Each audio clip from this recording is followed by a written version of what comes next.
नमस्कार, news flesh में आपका स्वागत है। बढ़ते हैं आज की ताजा खबर की ओर।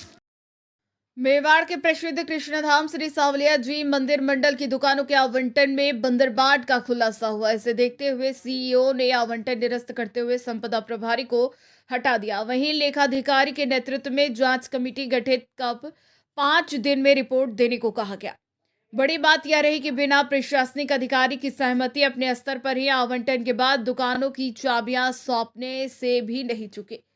एक संविदा कर्मी की पत्नी को भी दुकान आवंटन की बात सामने आ रही है। जिले के प्रमुख कृष्णधाम श्री सावलिया जी मंदिर मंडल की ओर से निर्मित दुकानों का पिछले दिनों आवंटन किया गया, जबकि कुछ का आवंटन किया जाना है। इस बीच मंडल के कुछ प्रभावशाली लोगों ने 2 से 3 दर्जन दुकानों की आपस में ही बंदरबाट कर ली, लेकिन चुनाव आचार संहिता लगने के कारण इस प्रक्रिया पर विराम लग गया।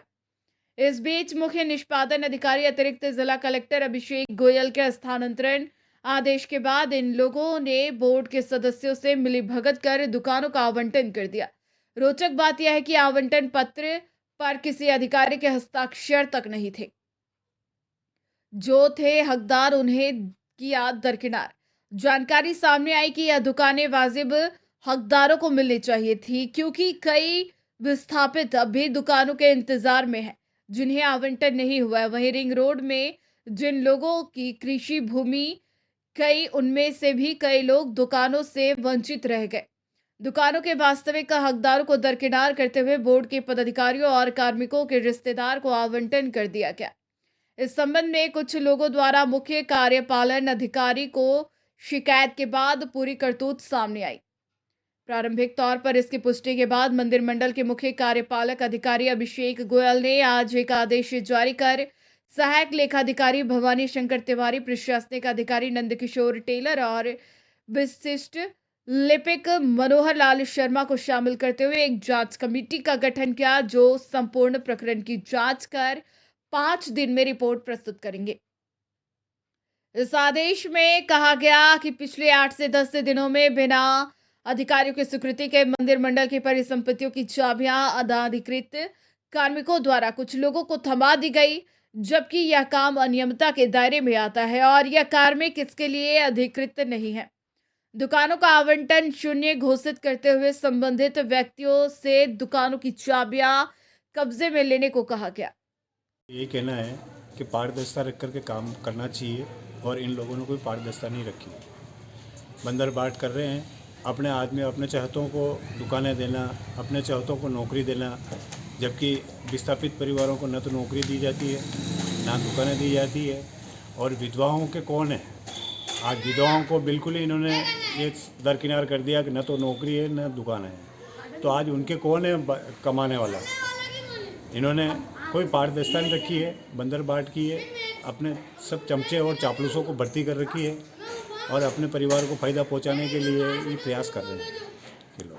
क्या सर ये लॉटरी सिस्टम से दुकान आवंटन हुई कि कोई लॉटरी के मंदिर बोर्ड के अधिकारी बैठ के इसमें आवंटन कर किया है? क्या कहना? ना तो कोई लॉटरी सिस्टम से होती तो सबके सामने होती, तो कहाँ किया इन्होंने प्राइवेट गेस्ट हाउस में जा करके और वहाँ बैठ करके बैठ करके इन्होंने इस चीज़ का बंदरबाट की है। अच्छा, और इसके मामले में कौन दोषी है? इसके मामले में दोषी तो पूरा बोर्ड है। बोर्ड है, अधिकारी है, अधिकारी का लाइबिलिटी बनती है, जवाब तो उसको देना है। आज जिस तरह एडीएम ने जो लेटर जारी किया, हाँ, क्या है ये? तो करना चाहिए उसको। उसकी अनदेखी में काम हो रहा है और बिगड़ जानकारी के आप बंदरबाट कर रहे हो तो नोटिस देना वाजिब है, और दिया है तो अच्छा है। इसकी जांच होनी चाहिए और सही जांच होनी चाहिए। आप क्या चाहते हो उसमें? जांच होनी चाहिए और दोषी व्यक्तियों के खिलाफ में कार्रवाई होनी चाहिए। उनको डायरेक्ट सस्पेंड करना चाहिए, चाहे परमानेंट हो और चाहे कॉन्ट्रैक्ट बेस वाला हो। तो ये एक संपदा अधिकारी के ऊपर ही आना चाहिए मंदिर बोर्ड का। तो क्या उसमें वो इसमें इन्वॉल्व है? संपदा अधिकारी इन्वॉल्व कौन है कौन नहीं, कमेटी बनी हुई है और किन किन आदमियों को ये जिम्मेदारी दी है, उन आदमियों को चाहिए। नियमों को तो नियम तो बनाए इन्होंने, पर नियमों को ताक में रखकर भाई भतीजावासी दुकानें दी और कोई लॉटरी का आवंटन नहीं। लॉटरी नाम मात्र की उन्होंने सीडी बनाई और अपनी मन मर्जी से नंबर निकाले।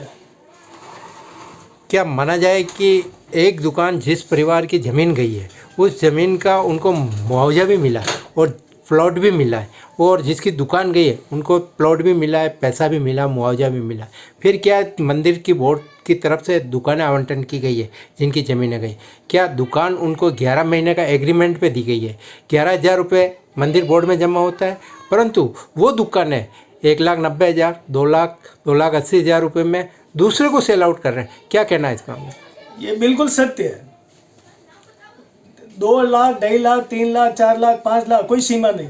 रोज सोने के अंडे देने वाली मुर्गी समझ रखा दुकानदारों ने, और इसी प्रकार बंदर बांट हुई है। बाकी अगर इनकम नहीं होती तो इस प्रकार दुकानों की बंदर बांट नहीं होती है। और किनके एक अवार्ड पे किन्होंने तो 4-4 दुकानें ली, 8-8 दुकानें ली।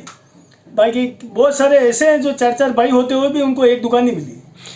क्या माना जाए कि पूर्व चेयरमैन सत्यनारायण जी के टाइम में प्रस्ताव लिया गया कि जिनकी खेती की ज़मीन गई है उनको प्रस्ताव भी लिया गया उनको स्थापित करना, क्या है वास्तव में नियम को ताक पे रख पे काम किया कि बिना नियम से इन्होंने किया? ये जो दुकानें आवंटन की या किसी निजी गेस्ट हाउस में बैठ के इन्होंने सिस्टम बनाया, या फिर मंदिर बोर्ड शामिल होकर इसमें काम किया? पेपर की न्यूज़ से तो यही लग रहा है कि गेस्ट हाउस में ही हुआ उनका। मंदिर बोर्ड के तो कुछ क्रम जो बोर्ड पदाधिकारी है वो शामिल है, और उन्होंने बैठ के मन मर्जी से उनके हिसाब से की दुकान है। क्या माना जाए इनके खिलाफ कोई एफआईआर दर्ज होनी चाहिए? बिल्कुल होनी चाहिए। ये तो बहुत बड़ा घोटाला है। जांच होगी तो काफ़ी कुछ इनके खिलाफ कार्रवाई होने जैसे सबूत तथ्य मिलेंगे। और सीओ अभी बदला जो इनको निलंबित करने का ये जो किया तो उसका बचाव का रास्ता है सीओ के। सीओ काफ़ी 8-10 दिन से चल रहा है, तो सीओ के संज्ञान में खुद के था, तो इनको पहले एक्शन लेना चाहिए। और अभी तो सीओ अगर सही जिम्मेदारी समझे तो उनको सीओ को भी एफआईआर दर्ज करना चाहिए मंडिया थाने में। क्या अभी जो मंदिर बोर्ड के जो कर्मचारी थे उनको निलंबित किया है, क्या कहना है? जांच की जाए इनके पुराना सब कार्यकाल की, और जितने भी दस्तावेज वगैरह यहाँ है जो रिकॉर्ड पे ऑन रिकॉर्ड है उनको जब्त करके उनके खिलाफ भी मामला दर्ज करवाना चाहिए अगर दोषी पाए जाते हो तो। इसमें मंदिर बोर्ड जिम्मेदार है? बिल्कुल, मंदिर बोर्ड ही मनमानी कर रहा है। बाकी बोर्ड का तो काम इतना है, खाली केवल प्रस्ताव ले सकता है, बंदर बाट नहीं कर सकता है। पर इन्होंने मन मर्जी से जाते जाते बंदर बाट। इसमें जो लोग विस्थापित थे, जिनकी ज़मीनें गई, मकान गए, दुकान की, ऐसे लोगों को दुकानें दी तो उसमें तो कोई बंदर बाट हुई नहीं है। कुछ लोग ऐसे भी हैं जिनके 4-4 साल से किराए बाकी 5-5 साल से, और वो और दुकानें मांग रहे हैं।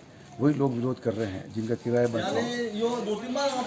क्या माना जाए कि दुकान जैसे मंदिर बोर्ड की तरफ से जिसकी ज़मीनें गई है उनको सालाना 11,000 रुपये में 11 महीने के एग्रीमेंट पे दिए, वो दुकानें 1,80,000, 1,90,000, 2 लाख रुपए में सेल आउट हो रही? क्या कहना है इस मामले को लेकर?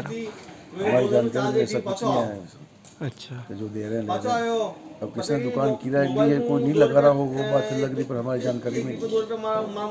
क्या बात की जा सकती है ये मंदिर बोर्ड मिलकर लॉटरी सिस्टम से दुकान आवंटन की है, क्या किसी निजी गेस्ट हाउस में बैठकर दुकानें विस्थापित की है? ये मंदिर ऑफिस में हुई होगी, निजी गेस्ट में क्यों होने लगी? मंदिर का मामला मंदिर के अंदर ही होगा, वहीं होगा ऑफिस में।